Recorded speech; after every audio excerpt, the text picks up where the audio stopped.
Well, welcome. We're right in the middle of the silly season, the glorious season where you get a chance to actually voice your opinion and make it matter. As we go through the election season, I'll hold my promise that I will not ask anybody to vote for a particular candidate, regardless of my preference, but I will beg you, get out and vote. Figure out who you believe will best represent you, and get out and vote. And speaking of which, we have one of our favorite sons. Well, thank you. In case somebody doesn't know, why don't we start with an introduction? Sure. I'm State Senator Ryan Fatman. It's wonderful to be back on That Milford Show. And I think this makes my 4th or 5th appearance. So I'm happy to be back. More importantly, we see many appearances in Milford. Yeah, no, Milford's a... Your mic cut out completely. Oh, Ryan, thanks. Oh. So sorry about that. we'll No start problem. again. It's only a minute. Yeah. That's what that was. Just want to make sure you're not sitting on something that could be unplugging you. Was it mine or his? It was his. Oh, Yeah. I got one spool. Sorry about that. no problem. Better you start it right away. Ryan, can you count to 10 once more? Yep. 1, 2, 3, 4, 5, 6, 7, 8, 9, 10. It'll be good to go over, too, the whole process because, you know, what floats around Milford is the Republicans are running an anybody but Murray campaign. Mm-hmm. And it's like, no.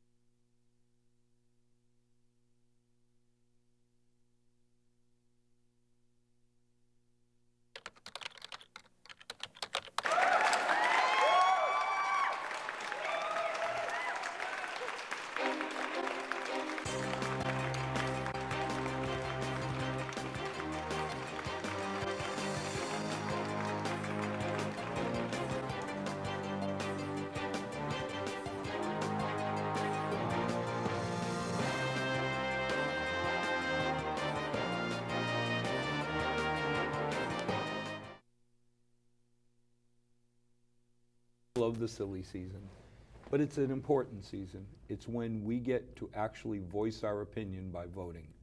As always, I will never ask any of our 6 loyal viewers to vote for a specific candidate or a party, but I will beg all 6 of you, get out and vote.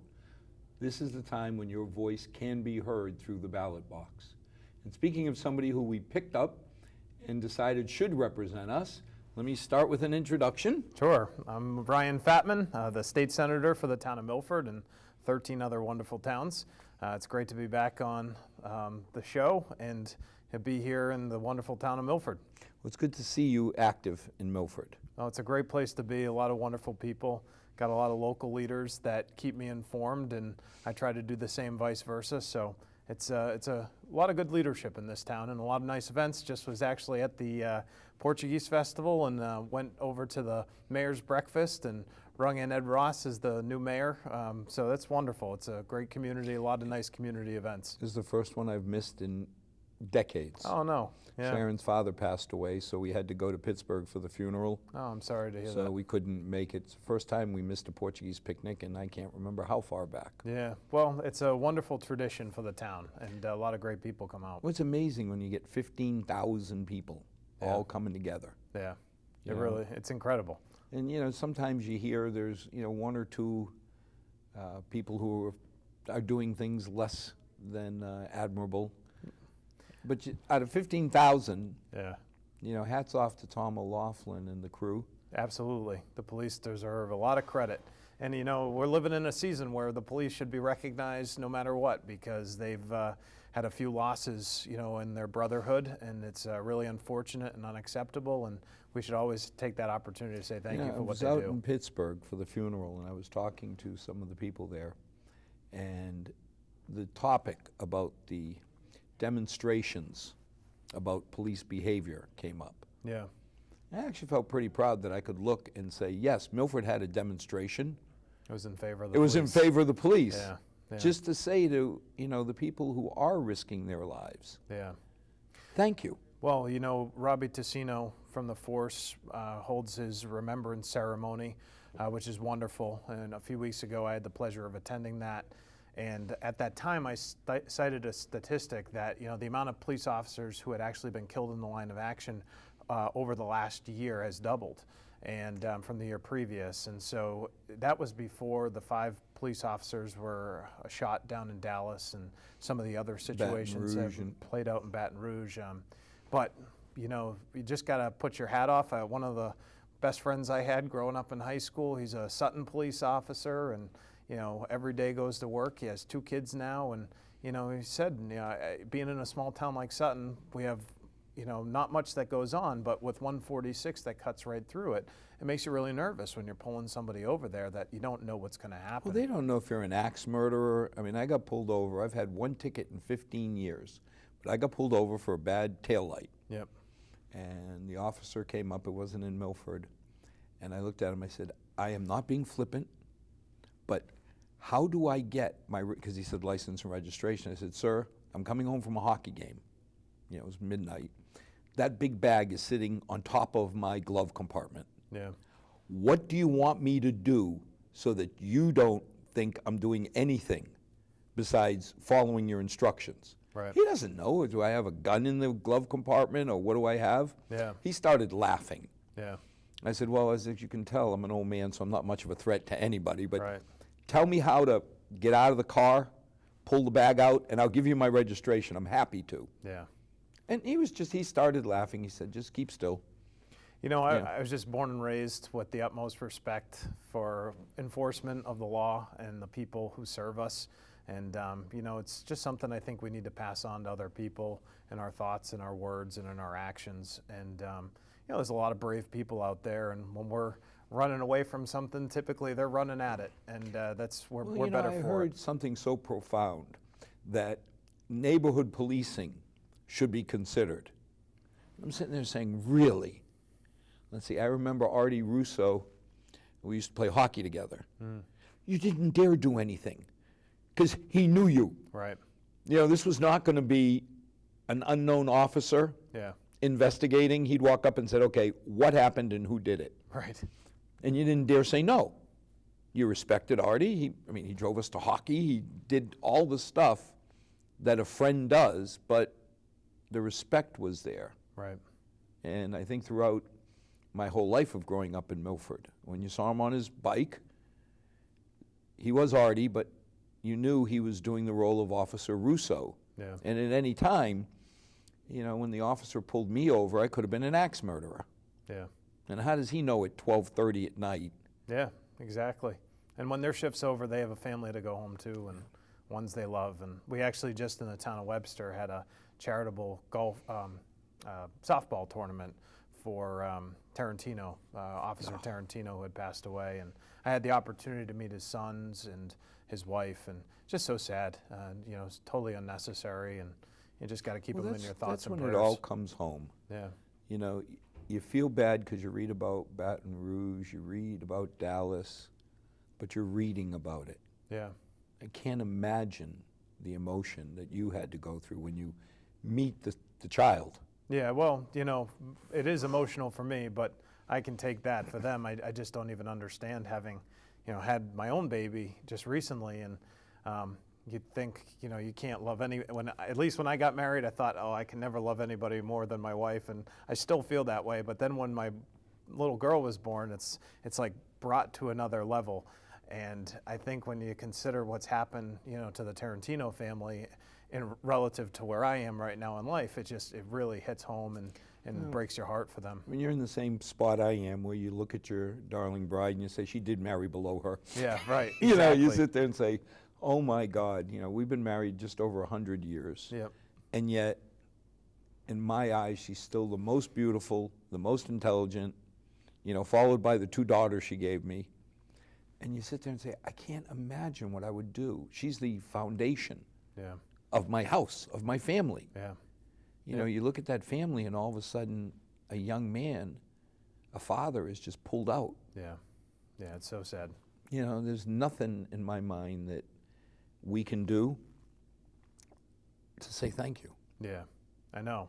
We actually had an opportunity in the Senate budget back in May. It was Senator Michael Moore and myself. Michael Moore represents the district, Auburn, where Officer Tarantino was killed, and we came together in a bipartisan fashion. Unfortunately, it didn't pass through the final budget, but it did pass through the Senate, where any police officer or public safety official killed in the line of duty, that their children would be able to go fee and tuition free to any state school. Because it's not a great number, and I thought that, you know, it's probably the least we can do to try to honor the service of their mother or their father.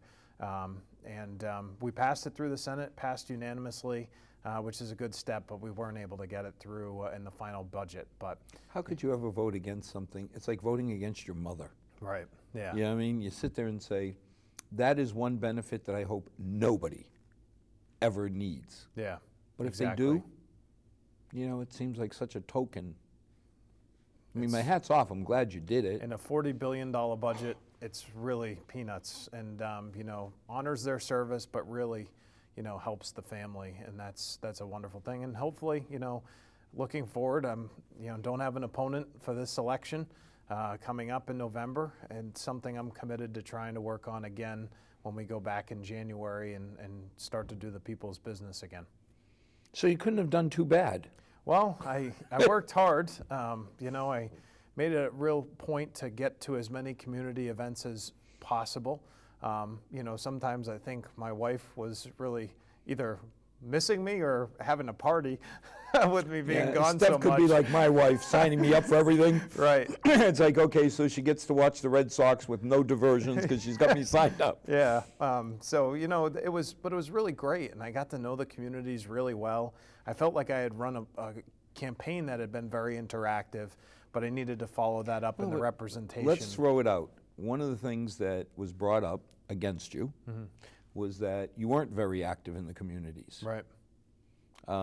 Doesn't sound like, you said you were going to be. Yeah. Doesn't sound like you missed that stroke. Well, you know, I think part of that was when I got elected as a member of the House of Representatives, I got elected in a redistricting year. Then a shuffle. And literally, I went from having 5 towns that I had won and I was representing to having to run for re-election in 4 new ones.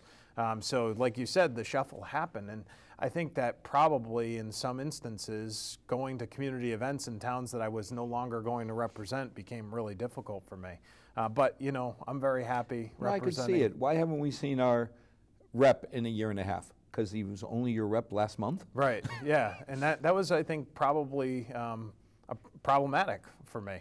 But, you know, I've worked really hard to try to get to different events and, you know, go to Eagle Scout ceremonies with Representative Fernandez and, you know, attend different events in the community with people. So it's been great, and I've really enjoyed it. It's been a blast. The other thing was, let's see, what was thrown up? That you weren't very active in committees.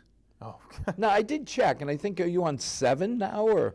I am on 8 now. 8 now. And I actually am now appointed to a conference committee as well, so if you wanted to put that in there, that makes 9, but that's only temporary. Plus a whip. Yeah, right. So there's a lot going on.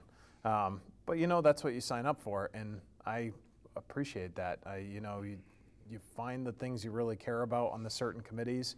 You ask to be involved in those committees, and you do the work of the legislature. And it can be long and drawn out, but, you know, sometimes there's a reason for that, and I think a lot of people are actually talking about that right now with this Second Amendment issue that the Attorney General has raised, reinterpreting essentially a law after 18 years of it interpreted one way with the copycat assault rifle, you know, component.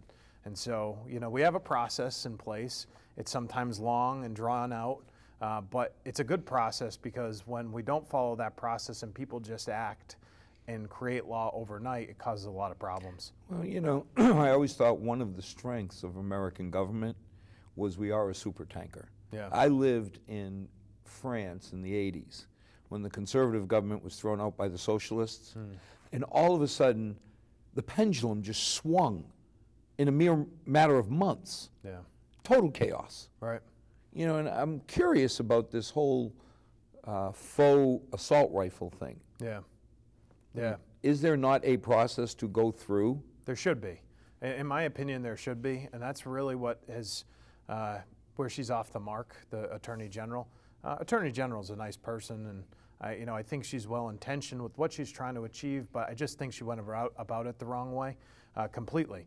And so in the legislative process, when we propose an idea, those ideas have to start, and I said in January, from January when you get inaugurated to about the 21st, you file all your bills. Then those bills get distributed to the germane committees. Then the committees take them up, they have a hearing, they allow people to testify in favor or against. Experts come forward and provide testimony. And then the committee gets to vote, and they send that Then they have an informed opinion exactly to express. And it takes time, but it moves slowly in the right direction. Sometimes bad ideas get pushed off to the side. Sometimes good ideas get pushed off to the side, but at least there's a process. What she did is came out and said, there's a 1998 law. That law gives me the authority to sort of interpret certain components of the law. There's 547 weapons that are currently banned in Massachusetts that were banned and outlined by both, the executive branch, the legislative branch, and the Attorney General. And I'm going to take all that, and despite the fact that 4 attorney generals before me, all Democrats, and 5 governors, 4 who are Republican and 1 that was a Democrat, have decided not to do this, I'm going to act, and I'm going to potentially make people felons overnight. That is really not good. But now her intention, maybe I'm confused. Yep. Was it to exacerbate the situation by having a year's worth of guns sold in 3 days? Because it seems like when I looked at the numbers, Yeah. the amount of these faux assault weapons that went in within 1 day, Yeah. it was like 10 times what would normally be sold. If you, as a legislator, I wouldn't want to speculate necessarily about her motivations, but I'm going to put myself in a place where I'm a commentator on politics, right? And so right now you got the Democratic National Convention going on. Of the 2 parties, the Democratic Party would probably be more in favor of gun control.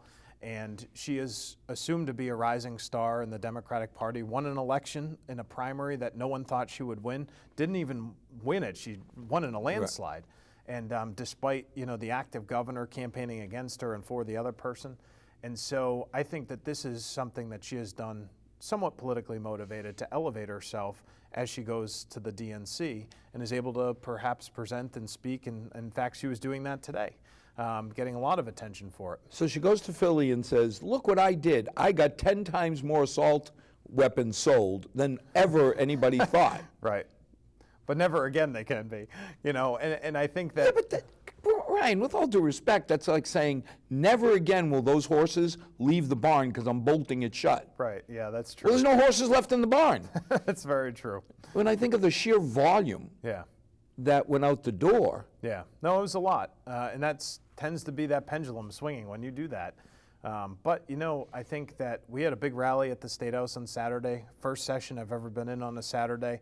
We had estimates between 2,000 and 5,000 people show up in advocating for their rights and their Second Amendment.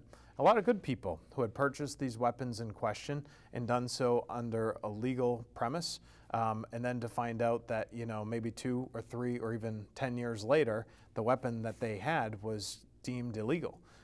Now, she has said that she would not prosecute She wouldn't anybody, prosecute. but I don't think necessarily anybody's going to be whipping out their receipt and saying, oh yeah, well, I'm fine because this is the day of purchase that I had it on.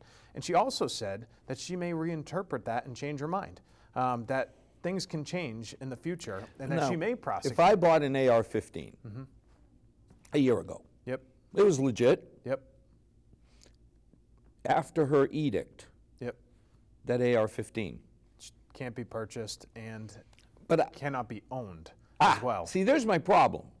I now have it. Right, I can see where you say you cannot purchase it. yep. But what am I doing with the one that I've had for a year or 2, 5? And that's why I said felon in waiting, because say she leaves, say Hillary Clinton's elected president and she becomes the Attorney General of the United States of America. Who's to say the next Attorney General coming in doesn't say, you know what, you own that? Yes, Maura Healey wouldn't prosecute you, but you know what, I will. And we're going to start either... But what do I do with it, Ryan? What I don't understand is, okay, I bought the remote control. You, through your wisdom, say it's now against the law to have it. Right, Not to buy it, right, because that's an overt act. I'd have to go out and buy a new one. right. But you're saying it's against the law what do I do with the one I have?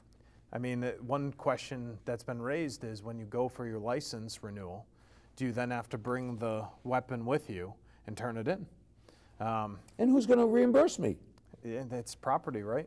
Wait a minute. I mean, I legitimately, it wasn't like I bought it, you know, tee, sneak. Right. It was completely legal. Completely legal. And that's the problem. You know, all of these consequences that will play out over the course of the next few weeks, months, and year, you know, really weren't thought through that well. And, you know, she also talked about operating systems for guns and said, you know, if it has a semi-automatic operating system that mirrors, you know, an assault weapon, then that can be deemed illegal. However, there are many handguns, including one that I own, that has a semi-automatic capacity. And, you know, so what does that mean? Does that mean that Well, weapon is Remington, the old 800 series shotguns, semi-automatic. Yep. I mean, I wouldn't call that an assault rifle. But they have been deemed as under But the it has umbrella. an automatic mechanism where I could have up to 5 shells. Yep. Yep. I mean- But those were also in her edict deemed illegal. Right. And so the question is, you know, really, what did you mean? You know, did you even know really what you were talking about? Because it raises a lot of questions that you don't when you start talking this way. And it just, she's not a legislator. I am. There's a reason why there's 200 legislators in our state and 1 attorney general and not 1 legislator. Right. You know, there is no supreme legislator. There's a process. This is the people's But decision, isn't as there you the said, to reason come you forward have legislators to write legislation? and debate ideas, and some of those ideas are good and some of them are bad, you and know, people get to weigh in and I vote. want this legislation through, but more importantly, I want the process to be honored. Yeah. Because whether I like this one or not, Yep. someday, and this one just struck me like I'm confused. I see the outcome. Right. Boy, they sold, but now I bought them. As of tomorrow, they're illegal. Yeah. Uh, And there's 200,000 people in our state that own this type of weapon, or these types of weapons. So, you know, that's a significant amount of people. And to say that, you know, they're now in violation of the law, we've seen that the police have a lot to do already in our communities. There's a lot going on, many laws to enforce. sure seems like a lot more important things to go focus on. Exactly, especially when people were doing it the right way and legally. So now you started talking about the budget. Yes. Yep.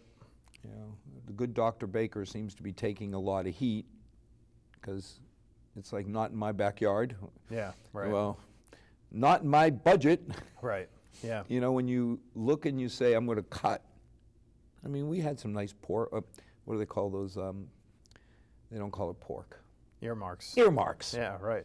Whatever you call it, it feels like, you know, we're going to get for this, for that, and love it. Yeah. But can I complain that the man is doing what we elected him to do, which is run a fiscally sound operation? And this is also the balance of government and the balance of powers. You know, this is the government, this is the governor's ability. He has the ability to cut things, and that's why he's the executive. And the legislature will propose the budget, and he can go through it. You know, the real debate right now is how bad is the fiscal situation in our state. If you looked at the projections, revenues were slowing down. What's $250 million amongst friends? Yeah, well, that's really what the debate is about. $250 million. The legislature said $750 million is the budget deficit. The governor said it's $1 billion. The governor is, and the Secretary of Administration and Finance, Kristen Lepore, they've got a lot more information than we do about markets. They're responsible for all of it and revenue collections. So they're saying that, you know, we're going to be about $250 million more than the $750 million that the legislature cut out of the budget. And so in that $250 million includes many of the earmarks. Includes Pheno Field. Yeah, and Pheno Field and the transportation for the busing. the bus. And, you know, opioids and the The task opioid force. program. Yep. And so, you know, all those things are a part of it, the youth center. So the question is, you know, what will the House do to override the governor's vetoes? All of those were vetoed. And the House starts the process. And if they send that to the Senate usually corresponds and goes with the House. And so we haven't taken, as far as I know, the House hasn't taken up any of those earmarks at this point. We have Saturday and Sunday, July 30th and July 31st to do so. And there's a lot of concern by people that we're going to run out of time. because the rules in the of the state, the joint rules of the Senate and the House say that by July 31st, formal sessions end and informal sessions, but you can't do budget overrides in an informal session. You need a roll call vote. But you know, Ryan, when I think about it, the biggest worry I have from Beacon Hill is that they overplay their cards. Yeah. And halfway through the year, or 3/4 of the way through the year, they come back and say, we're running out of money. Yeah. We're going to cut $100 out of your cherry sheet, Milford. Right. Well, $100 come December is like $200 cut for the rest of the year. Right. Come March, it's like, $350. I mean, it's hard to make up mid-year. Yeah. So I know personally, left to my own devices on the FinCom, Yeah. wouldn't be a good thing because I'd never spend enough. Right. I'd always be on the side of tuck it away. Yeah. I mean, we've got $30-odd million tucked away, so Milford's okay. Right. But I don't know that I can fault the governor. Well, yeah, and a lot of people have called me on the local level and said, so what are you going to do? You're going to support your governor, or are you going to support your local communities?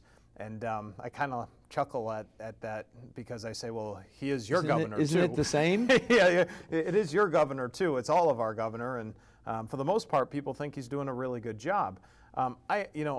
There's a question about earmarks in general as policy, right? And my position has always been, I think that the people who spend money best is at the local level, because there's a lot of attention to accountability and transparency. And so, anybody who is serving on your board of selectmen, anybody who's serving on the finance committee, these people. And you either trust them or you don't, and that's why you pay more attention, right? And so I think giving money to the local level should always be a priority. That's why I've supported earmarks since I entered the legislature. I've been a little bit more successful at being able to get them in the Senate than I was in the House, but to me, it's just an ability to help the local communities, and who knows the communities in my area better than I do. But there is a question, like when you're cutting mental health services, when you're cutting services to the blind and handicapped, should these be priorities when they're not? Over a nicer Pheno Field. Yeah, exactly. I love Pheno Field. Right. I love the youth center. Yep. But, being candid, Milford's never shirked its responsibility to its kids. Right. So you don't give the youth center money, and if it was really critical, we'll find a way. Right. Yep. I get nervous, and God, I sound like a liberal, when you start cutting programs, to handicapped, special needs, because these really are people who can't defend themselves. Exactly. The opioid thing. Yep.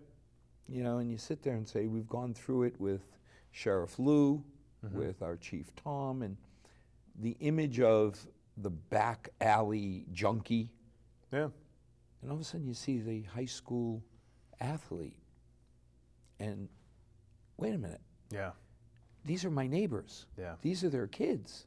Yep. So if I got to give up Pheno Field or a program to help them, Yeah. how do I tell Charlie, no, I want a nicer field? I also think the important thing is to underpromise and overdeliver, as opposed to overpromise and underdeliver. And I think that's been the governor's philosophy. And we could override all these vetoes, the $250 million some odd dollars, and come January, February, while we're still in this fiscal year, the governor can say we didn't have the money, as you were saying, and just cut it all. And so people are left hanging. Last year, at the start of the budget, actually 2 years ago, Governor Patrick came out and 9C'd a bunch of projects, one of which was not in our district, but a constitutional monument to the American Revolution. And the town of Barry was already constructing it, expecting to get reimbursed for the state. And my understanding is it still stands halfway there. They never completed it because the money's got cut from the state. So, those are the types of things that happen, and it's unfortunate. Realistically, I'd much rather get upset, growl, snarl, call you up and say, bad, Ryan, bad. Right. And not be put in a situation where you really are bad, Ryan. You come to me in January, right, and tell me, hey, by the way, I need $100,000 back. Right. Yep. It's not good to string people along. Well, you can't, because if I'm already spending the money, then it's a bear to, you know what it's like. You can't cut it back. Yeah, exactly. You know, I'm sorry. Yeah, you've been in an opioid program. Glad you're halfway there. Hit the streets. See you later. Yep. You know, you just can't. Yeah. So I'd much rather, personally, see an approach like you're taking, saying if it could be the extra 250, hold it. Yeah. That's actually something I really supported them doing. I wish we could have waited till October or November and then been called back into a special session and then taken up the overrides. You know, see what the situation was. If we're still projected to be in a hole, then yeah, they don't exist. But if we're not and things have gotten better, capital gains revenues have miraculously Whatever it increased. is. Yeah. I mean, we have this battle every year at the Maytown meeting Yep. where somebody's pet project is this or that. I mean, we had a truck that was brought forward. We looked at the highway surveyor and said, Scotty, do you really, really need it now? I mean, if it's critical, like we had a pick-me-up truck that broke, just is not roadworthy in the Parks Department. Yeah. We came up with the money. And to his credit, the highway surveyor said, no, I'd like it, but I can wait till fall if I have to. Right. Okay, so in the fall, we'll have our free cash certified, and we're dealing out of money that we know we have. Yeah. You know, so picking yesterday's lottery number is something I like doing. Right. I got a lot higher probability of being right than trying to guess how much money we'll have next year. Right. Yep. So, you know, as much as I want to growl about the bus, you know, field, if you tell me you're not sure, then I got to support. Yeah. And Yeah. I know I'm too conservative when it comes down to that. Well, I think you have to operate like a family does. My wife and I, we just bought our first house, and you know, we now look at everything in a much different way and have a family budget. And you know, maybe we don't need that bag of shrimp tonight or you know for the month because it doesn't Maybe fit we into drive the budget. this car another 6 months. Yeah, right. You know, you're sitting there saying, okay, I got 140,000 on the car. If I do another 20, that's essentially free. Yeah. Yep. And I'll just put off the car till I know, will I be reelected? You know, will I be rehired? Right. Yep. No, absolutely. And I think that sometimes is really frustrating for people. And I worked really hard to try to say that government should be affordable and accountable. And that's what I've tried to represent over the last 2 years. Well, and I mean, that's, in my mind, what we hired you for. Yeah. You know, the era of tax and spend, you know, just spend what you need and we'll just raise taxes. I mean, during this last recession, yes, we saw a lot of people who lost their homes and it was terrible. But I worried much more about the huge number of people that were just barely making it. Right. Because the ones that are in trouble and you can see it, you can help. Yeah. But it's the people who are just barely making it. Yeah. That extra $1 or $2 in taxes, Yeah. I don't want to be the one that kicks them out of Milford. Absolutely. That is so true. My wife and I, when we first got married, she was in law school and we were paying for it out of pocket. And we were those people kind of doggy paddling just to keep our heads above the water. And, my car broke down and the question became, what do we do? And thank God I had a friend who would let me borrow his truck. But, we waited months until the situation got a little bit better. Okay, Steph, we got to share this one car. Yeah. Because we can't afford this month Yep. to have two. Right, exactly. And unfortunately, the problem was it happened right at campaign season. Of course. So Murphy's Law, I suppose. But that's it's an important principle to learn, and we did. And hopefully, we never look backward. So we bought a really small house, and we have a small family. And hopefully, when the time comes to grow a little bit and we grow out of the house, you're going to learn that you're going to lose control when that little girl looks up at you and says, "But Dad." Yeah, right. All of a sudden, any semblance of control, that's gone. You're outnumbered. You're done. I am outnumbered, that's for sure. We're talking about electing people. There's a lot of rumors flying. It started with, there was a conspiracy that our local rep waited till the last second so that his friend could get in. Yeah. There was a conspiracy that the Republicans are running an anybody but Murray campaign. Right. why don't you tell us? Because it's so easy to see these rumors feed on each other, Yeah. and all of a sudden you're making a villain out of a woman Right. who, the more I heard, this woman was not a villain. Yeah. I think the other thing is we need, on the local level, you have to take a step back and you have to understand a lot of the people who are involved are really good people. And they're just trying to do the right thing by either their family, their community, maybe their political party. And, you know, John Fernandez decided about 2 weeks out from the deadline that he wasn't intending to run again. You know, family circumstances may have changed and it just redirected him. But in a whatever it different area. is, it doesn't stop. Yep. Because the Republican committee didn't just say, oh, we only have 2 weeks, we won't do anything. Right, exactly. You know, it's a continuous process. And so, you know, a lot of people started calling me. I know a lot of people started calling the Republican town committee chair people from the district and saying, you know, who's going to run, who's going to run? And actually, we had several people who stepped up to the plate and they took a sincere look at it, but they decided at the end of the day it just wasn't right for them. Another problem we ran into is, you know, registration for the actual party. If you're going to run under the Republican or Democratic Party, you have to be a registered Republican or Democrat by a certain point. Now, there's people who actually believe that they're a registered Republican or Democrat, but they're an independent or unenrolled, and that they changed it and they forgot and they went to check and they're actually no longer eligible to run As a Republican or a Democrat. Yeah, and so we ran into that problem too. And as time got closer to the deadline, which I believe was May 3rd or so, you know, I talked to some people and we said maybe we should find somebody who just is willing to hold the nomination. The law allows us to do this so that in September when you have the primary, they decline the nomination and then there's a caucus. That can happen 2 ways according to the law. The state party can come in and they can actually choose the candidate, or the local town committees can choose. I think keeping it local is a lot more preferable. And, you know, the local people know the people that are going to want to run. And so as a party locally, we went through this process. Sue Edmondson stood up to the plate. I sat down with her and said, hey, is this something you'd consider doing? Ed Bertarelli had considered doing it, but Sue decided she would be the one. And she never claimed to be a candidate. I think probably frustrated some of the local media because she wasn't willing to go out there because she wasn't really intending on running. But as a person who had served on the Republican town committee, she stepped up to the plate, got the signatures, submitted the proper paperwork, and then secured the nomination for September. But I think, in my humble opinion, I think the mistake that was made is, first of all, I don't believe John's trying to rig the system. He's been here too long. Yeah. He's going to stay here, his family, but he's too smart to not know that, okay, let's say there was no Democrat, no Republican. So both parties throw a name in the hat. And I think the term I've heard is placeholder. Yep.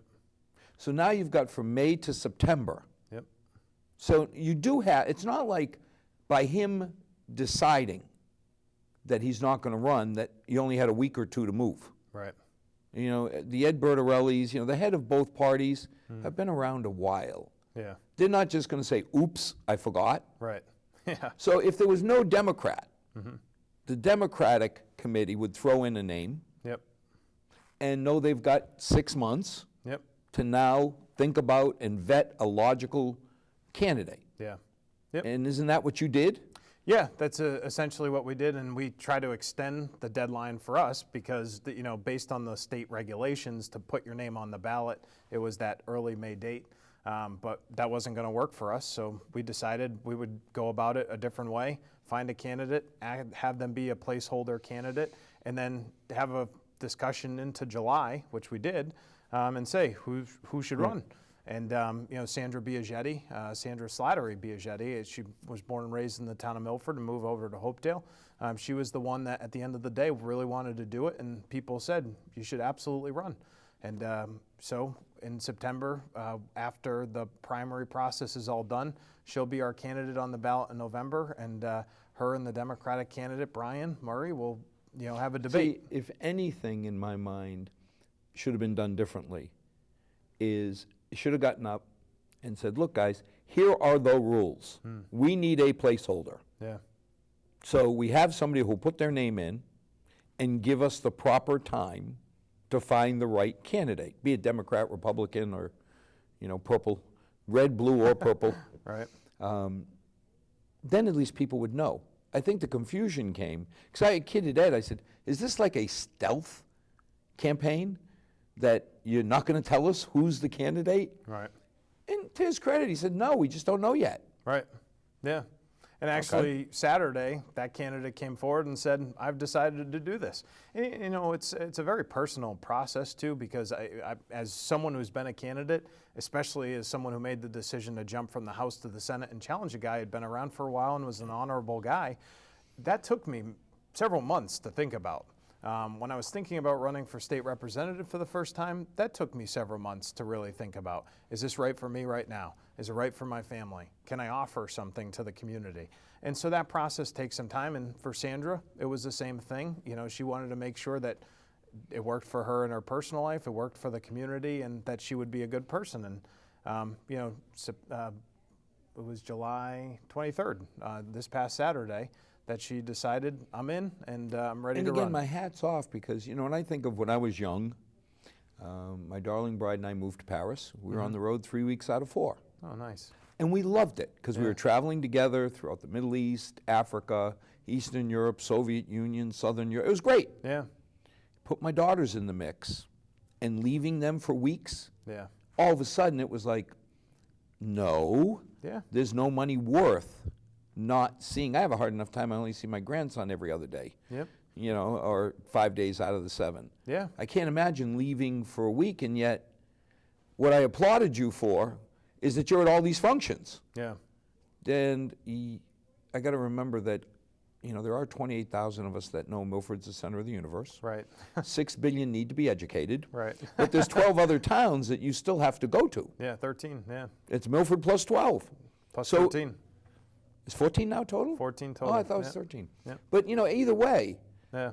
if you're showing, equal or Right. some kind of equality, every time I see you, it means you've been out a dozen times somewhere else. Yeah, right. And that's the rules of the road, right, for being in politics. And I think that I've always said, at some point, for me, it's going to get too much, because I have my first little one, and I'm going to want to go to those soccer games, and I'm going to want to make sure that I don't miss the recitals. And if politics ever got in the way of that, I would choose my family. I hate to say it, that's an easy decision. Yeah, it absolutely is. And you won't have a choice, because when those little eyes look at you, Yeah, I mean, my daughter, my youngest, still remembers the dance and the field trip I missed. yeah, And I kept saying, from first grade to high school, I only missed one field trip and one dance, Right. and she remembers. yeah, absolutely. You couldn't say no, and you didn't want to. Yeah.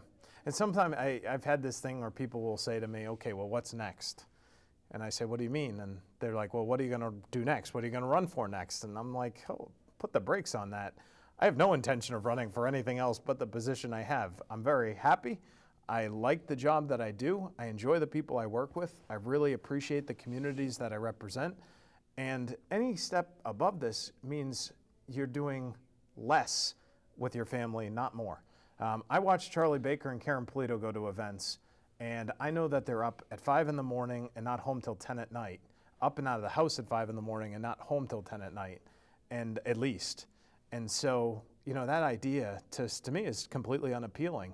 And that's one of the reasons why I like Charlie Baker so much, because when he was thinking about running for governor for the first time, it was actually 2006.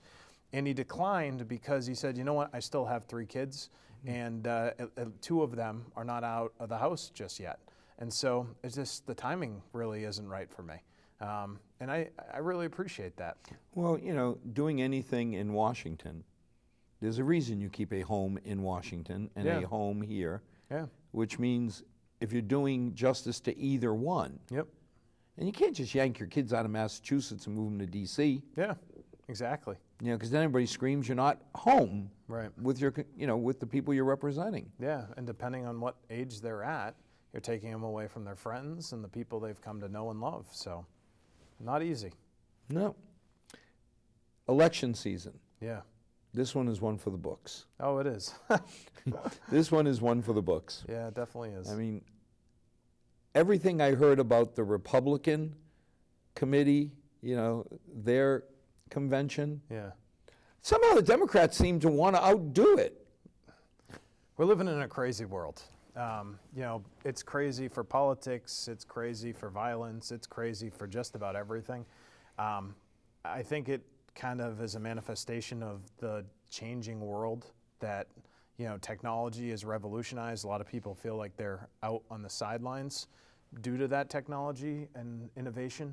And there's people talk a lot about, well, they're just angry, but people are very upset because they look at America, maybe they don't recognize it, or they look at America and they say they recognize it, but it's just changed so dramatically that they want to be a part of it and feel they can't. And so I think that, when it comes to a candidate like Donald Trump or even Bernie Sanders, that's sort of been the response. That's why you've seen so much support. Ultimately, Bernie Sanders wasn't successful in obtaining the nomination. We were talking a little bit before off the air, the system over there with the superdelegates and how that works for the Democrats, I think is a little bit more party establishment oriented. Well, I'm amazed when people are so surprised at the emails being leaked that there was a bias. Right. I'm sitting there saying, wait a minute, superdelegates, doesn't that set the stage for a major bias against anybody that isn't following the party line? Yeah. Yeah, I mean, in the Republican side, you have to run for delegate, or maybe you get appointed depending on the process by state, but there are no superdelegates. And I think if there were, you probably would see a guy like Donald Trump not win the nomination. He wouldn't have gotten it.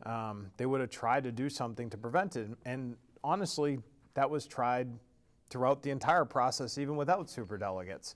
On Clinton's side, if there weren't superdelegates, I think it would have been a more even contest at the end of the day with the earned delegates.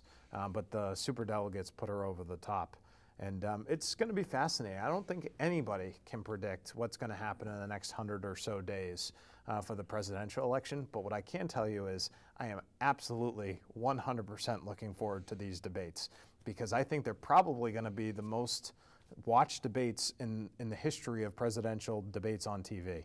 I just don't see how people aren't going to tune in and really want to see what the two candidates are going to say. I think there's so many people that aren't absolutely red or absolutely blue. There's people like me that are purple. Right. I think of Donald Trump, and I remember him standing next to Bush making funny faces at a debate. Yeah. And I'm like, oh my God, if this man was at one of the G20 summits, would he be making funny faces when Putin was up? Right. How embarrassing. Yeah. But yet, the first night of the Democratic convention was the first time I heard from our current administration saying America is great. Right. I mean, it seems like, and maybe I'm totally off base and I'm all wet, but it seems like for 8 years we've been apologizing for who we are. Yeah, I agree. Why did it take till the Democratic National Convention for Michelle Obama to get up and say, we are a great country? Yeah.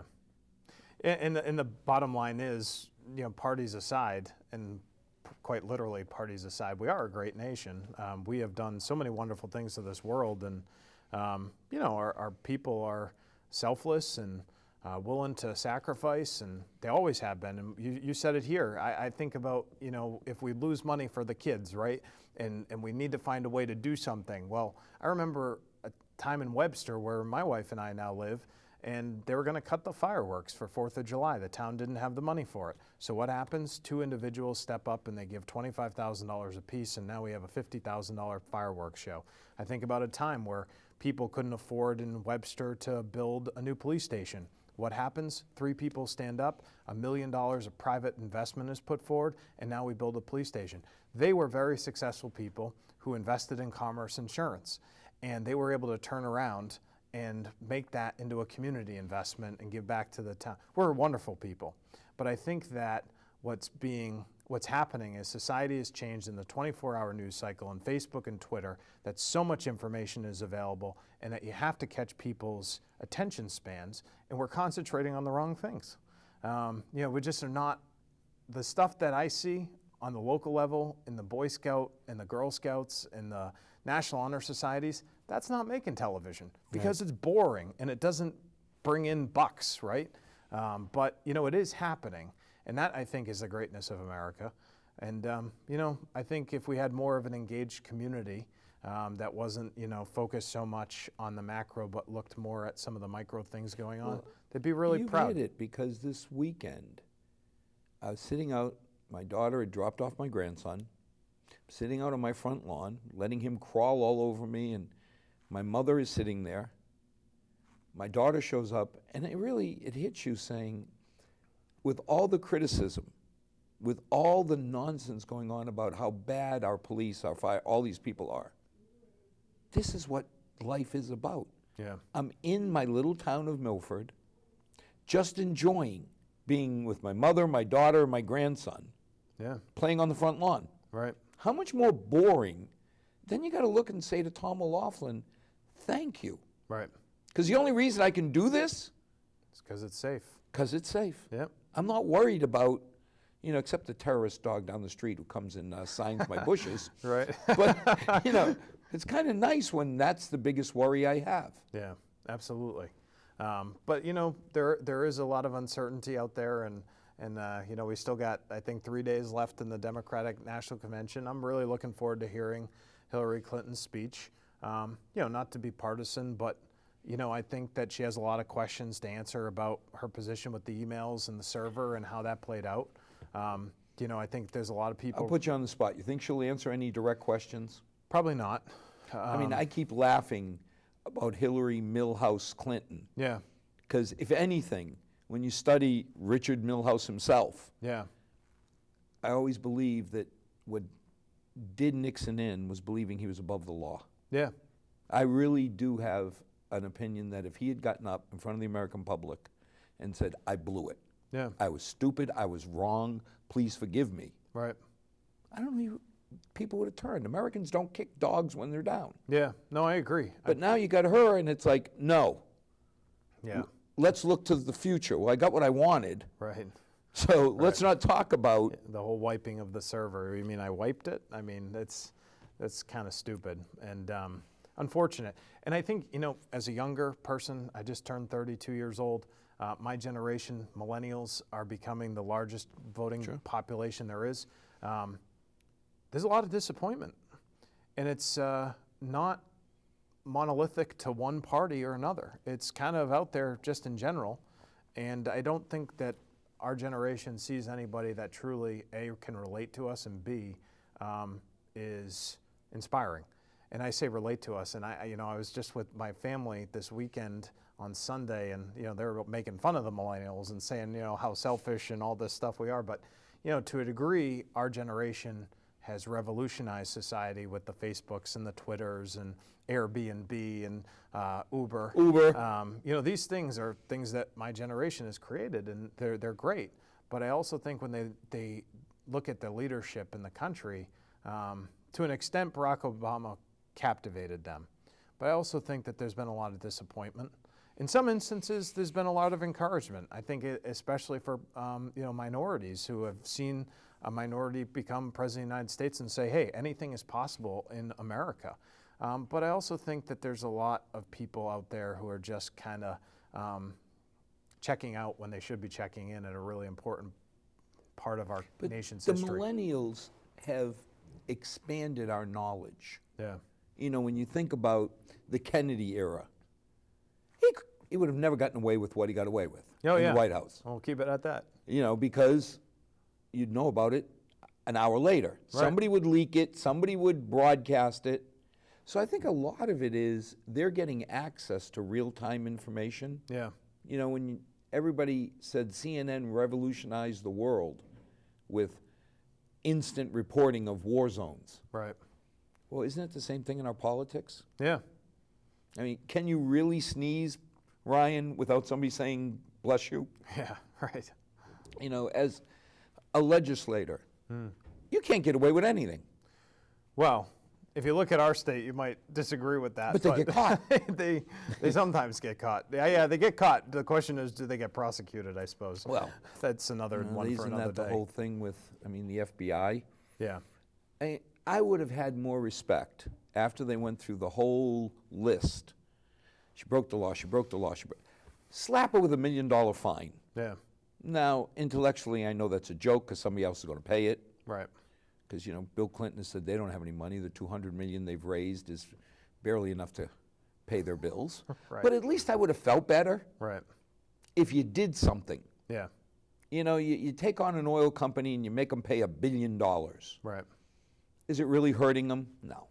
But it makes me feel better. And it also plays into a narrative that the system's rigged, and that narrative is played very well for people like Bernie Sanders.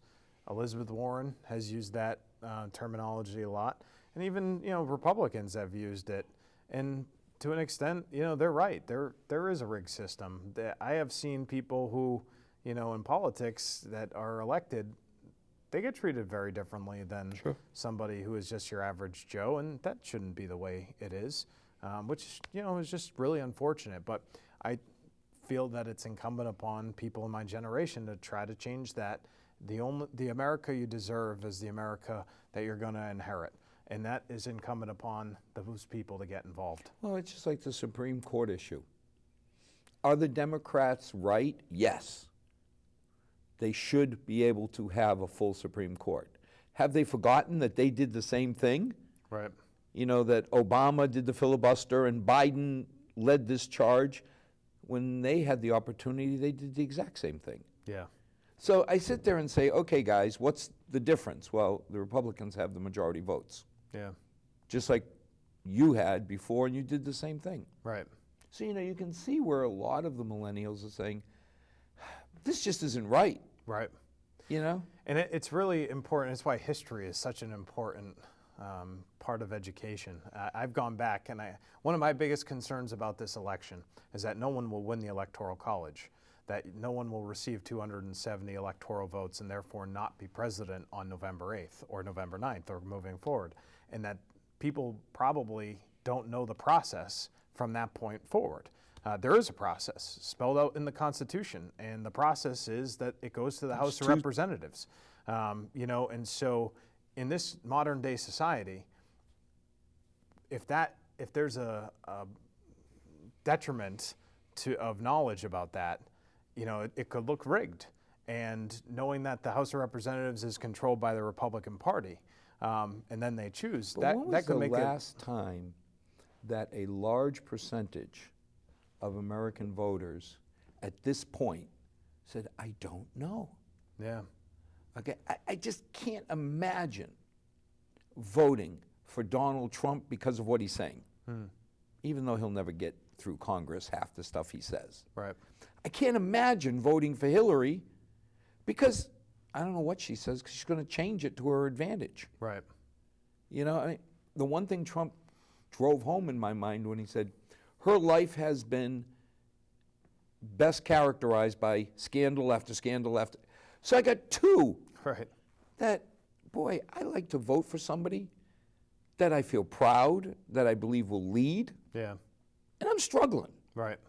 Yeah, and I think there's a lot of people who feel that way. And it's unfortunate. I was actually surprised. Donald Trump's acceptance speech was a lot better than I thought it was going to be. For the first time, maybe I saw more of a serious candidate. I don't agree with everything he says, but he started articulating more of a vision. I don't think, Make America Great Again is a vision. I think you need to actually It's have like, do you love your mother? You have to have more specifics. I also really appreciated when he stopped in the middle of his speech when he talked about how people who are LGBTQ, gay, lesbian, homosexual, whatever, that they should be treated with respect and have rights. And to me, that was a great thing. That's one of the litmus tests that people like me always fail. Yeah.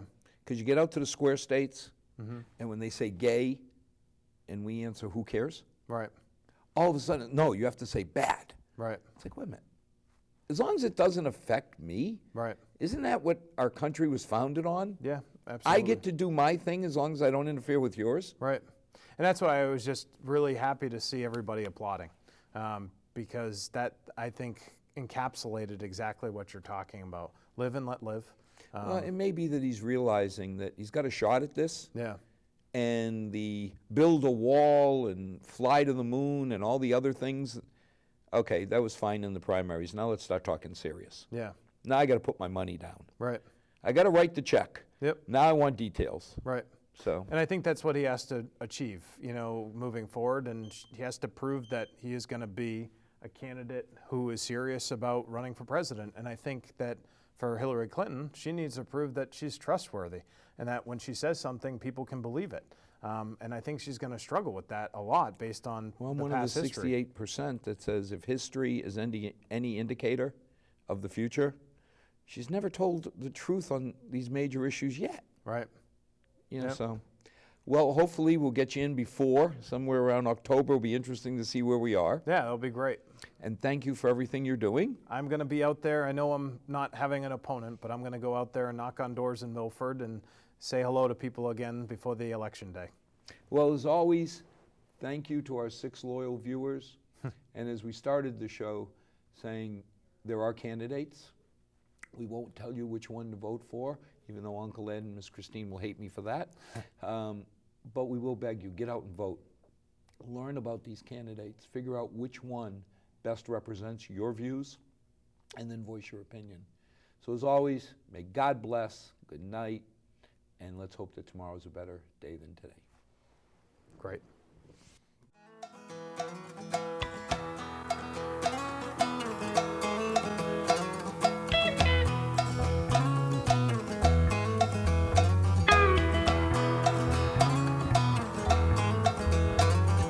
Not too long since I've been home.